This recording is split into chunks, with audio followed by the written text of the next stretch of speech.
guys, welcome back to my channel. My name is Kirti. If you're new to my channel, then please take a moment to subscribe.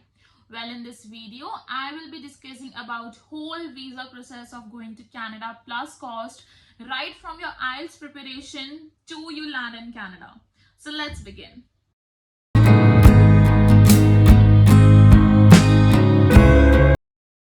So guys, I belong to Chandigarh and यहाँ पर तो ऐसा ही होता है, मतलब पंजाब वगैरह की side कि as soon as you say that I want to go to Canada, then your parents ask, okay, what are the expenses, right?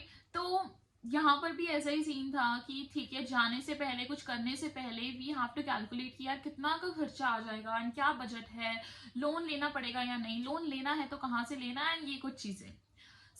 ऐसे ही प्रोसेस के साथ हम चलते हैं कि हमें कहाँ कहाँ पे किस किस स्टेप पे कितना कितना खर्चा आएगा, ताकि आपको भी एक आइडिया हो जाए। सबसे पहले आता है, बाहर जाना है मतलब आइल्स का एग्जाम देना है। आइल्स का एग्जाम देना है तो आइल्स की पढ़ाई करनी है। तो यहाँ पे आती है आइल्स की प्रिपरेशन कॉस्ट। अब दो तरह के बच्चे होते हैं। अगर आपको कोई कोचिंग लेने की जरूरत नहीं है तो आप सिर्फ अपना ऑनलाइन मटेरियल निकालो या एक आधी बुक खरीद लो और आपका 400-500 के अंदर हो जाएगा। अगर आपको आइल्स की कोचिंग लेने की जरूरत है तो आपका 8 से 10 हजार रुपए का खर्चा आइल्स की कोचिंग का ही आने वाला है। यस, ये आप एक्सपेंस जोड़ सकते हैं अगर आपको लगता है कि आपको आइल्स की प्रिपरेशन लेनी पड़ेगी। Then comes your IELTS exam. तो बेसिकली आप आइल्स की तैयारी करने के लिए 1 महीना लोगे, ठीक है। तो उस 1 महीने के अंदर यार आइल्स की एग्जाम की तैयारी करने के साथ साथ एक और काम करना है तुम्हें, वो है अपना कॉलेज और कोर्स डिसाइड। नाउ कॉलेज ये नहीं है आपको एक स्पेसिफाइड कॉलेज डिसाइड करना है, कुछ शॉर्टलिस्ट कर लेना कि ठीक है मुझे इन 3-4 में से किसी कॉलेज में जाना है या मुझे इन 3-4 में अप्लाई करना है, प्लस एक कोर्स जिसके अंदर आप जाना चाहते हो, whether it be business management, marketing, HR, anything, ठीक है। तो ये चीज भी उस 1 महीने के अंदर कर लेना। तो अब जब आपकी तैयारी हो गई है, then you will go for your IELTS exam. तो जब आप आइल्स का एग्जाम बुक करोगे तो उसकी भी कॉस्ट है 15,500 के अराउंड आपको अपने एग्जाम की कॉस्ट देनी पड़ेगी। तो yes, you can add this in another expense. और प्लीज यार, एग्जाम दोगे तो ऐसे देना कि एक ही बारी में क्लियर हो जाए, एक और बारी पैसे ना भरने पड़े, ठीक है। तो अब जब आपने एग्जाम दे दिया, तो अगर आपने पेपर बेस्ड एग्जाम दिया है तो 13 डेज के बाद रिजल्ट आता है। कंप्यूटर बेस्ड एग्जाम दिया तो 4 से 5 दिनों के बाद रिजल्ट आता है। तो अब जब आपने मैं आप पेपर बेस्ड वाला सिनेरियो लेकर चल रही हूँ, तो अगर आपने पेपर बेस्ड एग्जाम दिए then you will be having 13 days. तब उन 13 डेज आपने वेले नहीं बैठना है कि क्या करें। उन 13 दिनों में आपने क्या करना है, अगर सपोज आपका कॉलेज कंप्लीट हुआ है तो आप अपने कॉलेज जाओगे और जितने भी एकेडमिक डॉक्यूमेंट्स चाहिए होते हैं वीजा के टाइम पे वो सारे कलेक्ट करके आओगे। क्योंकि कई केसेस में ऐसा होता है कि कॉलेज वाले भी आपको कह देंगे अच्छा ये वाला डॉक्यूमेंट के लिए आपको एप्लीकेशन लिखनी पड़ेगी, अभी नहीं मिलेगा।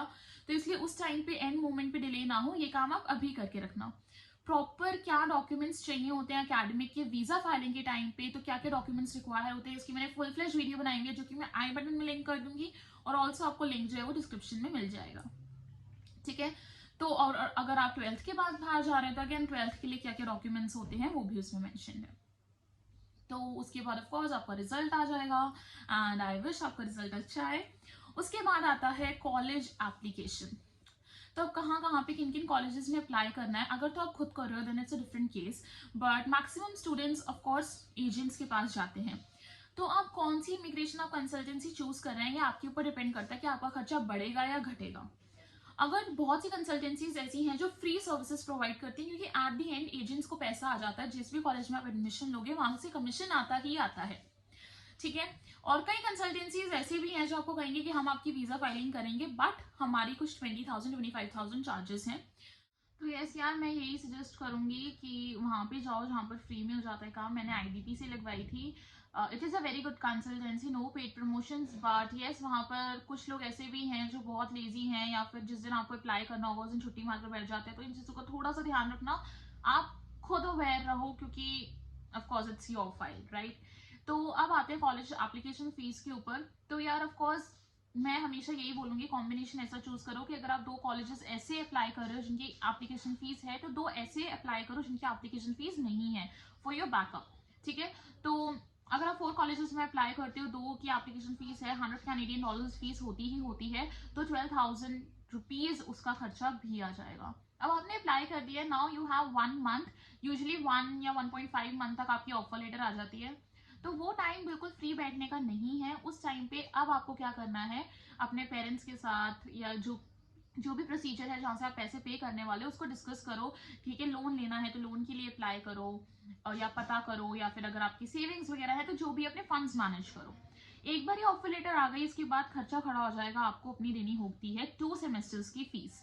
तो अगर आपका 1 ईयर कोर्स है तो ऑफकोर्स 2 सेमेस्टर्स ही होते हैं, पूरे उसकी फीस जाएगी कोर्स की। 2 इयर्स का कोर्स है तो 4 सेमेस्टर्स होते हैं, 2 सेमेस्टर्स की फीस जाती है।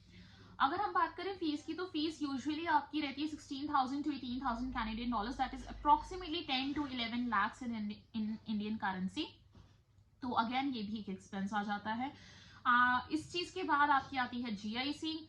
तो जीआईसी आपको 10,000 कैनेडियन डॉलर्स डिपॉजिट करानी ही होती है वहां के बैंक के अंदर, जो कि आप ही के पास इन रिटर्न आ जाती है 1 साल बाद। तो वो कैसे आती है, कौन सा बैंक चूज करना चाहिए, क्या प्रोसीजर है, वो सबकी मैंने फुल फ्लेज वीडियो बनाई हुई है, आई बटन में लिंक कर दूंगी, you can check that out later on. तो अगेन उसका खर्चा आ जाता है 6 लाख रुपए या 6,20,000 according to the currency rate. मैं 60 रुपीज ले रही हूँ क्योंकि यूजुअली 60 के आसपास ही करेंसी घूमती रहती है। तो again this would be the cost of GIC, 6,10,000 आप लगाकर ले सकते हो। अब आपने जीआईसी डिपॉजिट करा दी है, हो गया है, एलओए आपका आ जाएगा, लेटर ऑफ एक्सेप्टेंस, जब आप कॉलेज फीस डिपॉजिट करा दोगे। Now half part is done. अगले स्टेप पे जाने से पहले प्लीज फटाफट कर दो लाइक और कमेंट करके बता दो कि आप कौन से प्रोसेसिंग पार्ट पे हो, या फिर आप अप्लाई किया है या नहीं अभी तक, कौन सी सिटी से बिलोंग करते हो, ताकि मुझे अपनी ऑडियंस की जानकारी लगे कि कितनी एक्टिव है और क्या चल रहा है। So quickly do that. अब जब आपकी लेटर ऑफ एक्सेप्टेंस एक बार हाथ में आ जाती है तो आपका होगा medical exam book. Medical exam book का खर्चा यूजुअली 5,000 या 5,500 रुपीज होता है। तो again this is another part as well as the cost. अब आपका मेडिकल एग्जाम बुक होने के बाद होता है visa apply. But visa application से पहले बहुत इंपॉर्टेंट डॉक्यूमेंट आता है, क्योंकि बाकी सारे डॉक्यूमेंट्स तो आपको इधर उधर से कलेक्ट करने हैं, बट एसओपी एक ऐसी चीज है जो आपको प्रिपेयर करनी होती है।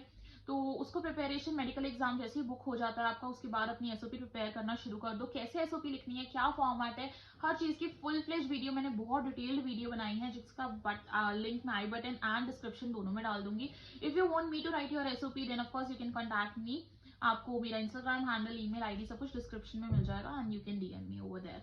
सो एसओपी बहुत अच्छे से बनाना, उस पर बहुत डिपेंड करता है आपका वीजा आ जाए। ठीक है, उसके बाद आप वीजा अप्लाई करोगे तो वीजा एप्लीकेशन के भी चार्जेस हैं 150 कैनेडियन डॉलर्स। इसमें आपकी visa application charges plus biometric fee दोनों इंक्लूडेड होती हैं, दैट इज 150 कैनेडियन डॉलर्स। तो 150 कैनेडियन डॉलर्स जो हैं ये अप्रोक्सीमेटली आपको 9,000 to 10,000 पड़ जाता है रुपीज के अंदर। तो this is an other expense. Plus visa के अंदर क्या डॉक्यूमेंट्स लगाने ही लगाने हैं, एवरीथिंग डिटेल्ड वीडियो बनी हुई है, अगेन लिंक डिस्क्रिप्शन में मिल जाएगा। ठीक है, अब वीजा अप्लाई हो गया, उसके बाद मैंने जैसे कि बताया बायोमेट्रिक फी उसमें चली गई है, तो बायोमेट्रिक की डेट आप बुक कर सकते हैं एंड देन आपका बायोमेट्रिक हो जाएगा। क्या लगता है, एक्सपेंसेस खत्म? नहीं, अबे जल्दी बोल, कल सुबह पनवेल निकल। तुम्हारा कुछ टाइम बाद वीजा आ जाएगा, बाय गॉड्स ग्रेस आ जाए, उसके बाद एक और बड़ा एक्सपेंस हो जाता है टिकट का। ठीक है, तो टिकट बुक कराओगे, ठीक है, डायरेक्ट बुक कराओगे तो 1.5 लाख प्लस की मिलेगी, इनडायरेक्ट बुक कराओगे एक हॉल्ट होगा जिसमें, तो 1,10,000 की भी मिल जाएगी, लेकिन मोटा मोटा 1 लाख प्लस की ही मिलती है। 3-4 हॉल्ट वाली थोड़ा सा 90,000 की मिल जाती है। बट ऑफकोर्स जब आप फर्स्ट टाइम जाते हो एज एन इंटरनेशनल स्टूडेंट, आपके लगेजेस वगैरह होते हैं तो प्रेफर हम कम ही करते हैं उसको। तो 1,30,000 आप अप्रोक्सीमेट लगा सकते हो कि आपकी टिकट मिलेगी ही मिलेगी। मेरी जो मैंने बुक कराई है वो है 1,26,000 की। कौन सी फ्लाइट वगैरह है उसकी भी वीडियो बनी हुई है। ठीक है, उसके बाद another expense comes of shopping. अब हो सकता है आप कहो कि हम शॉपिंग नहीं करेंगे, I have enough clothes, but again अगर लगेज बैग्स नहीं है तो लगेज बैग्स तो खरीदोगे। ठीक है, तो उसका भी एक और एक्सपेंस आ जाता है। 2 बड़े बैग, कैबिन साइज बैग वगैरह लोगे तो 10-15 हजार के बैग्स आराम से आ जाते हैं। उसके बाद कहीं ना कहीं एक आधा कपड़ा लोगे ही लोगे आप, ठीक है, चाहे वो फॉर्मल हो चाहे इनफॉर्मल हो, जैसे भी है। तो थोड़ी बहुत यूटेंसिल्स, किचन यूटेंसिल्स हो गए, तो इन सब की शॉपिंग मिलाकर 50,000 आप इसका लगा सकते हो। हाउएवर मैं वहां जाने के बाद एक पूरी वीडियो बनाऊंगी कि क्या क्या चीजें आप इंडिया से लेकर ही आना। ठीक है। मैं यहाँ पर ये वीडियो इसलिए नहीं बना रही हूँ ताकि अगर मैं कुछ ऐसा भूल भी जाऊँ तो भी मैं वहां जाकर आइडेंटिफाई कर सकूँ एंड मैं आपको बता सकूँ कि यार ये तो लेकर ही आना, ठीक है। Then comes another expense and that is cash. तो यार आप कैश वहां कितना लेकर जाओगे ये टोटली डिपेंड करता है अपॉन टू सिनारियोज। अगर आपका वहां पे कोई नोन है जिसके पास आप जाकर इनिशियली रहने वाले हो तो आप 200-300 कैनेडियन डॉलर्स ले जाना, that would be more than enough, that is 18 से 20 हजार का खर्चा आएगा, ठीक है। बट अगर आपका कोई नोन नहीं है तो आप कुछ दिनों के लिए रूम रेंट करोगे या फिर यहीं से ही अपना अपार्टमेंट बुक करके चलोगे तो आपको ग्रोसरी वगैरह हर चीज का खर्चा होगा, ठीक है। वहां जाकर रूम बुक करोगे तो फर्स्ट मंथ का रेंट देना पड़ेगा। देन इन दैट केस आप 1000 कैनेडियन डॉलर्स तो लेकर ही जाना, that is approximately 60,000। And with this expenses and all process comes to an end, ठीक है। तो मोटा मोटा बताऊं तो यार आराम से 20 लाख तक का खर्चा हो जाता है, ठीक है। इतना पैसे लगाकर जा रहे हो, आउटपुट जरूर निकाल कर आना, पेरेंट्स को प्राउड फील कराना। एंड अगर मेरा एफर्ट पसंद आया हो तो प्लीज एक लाइक और शेयर कर देना अपने दोस्तों के साथ, it would really make my day.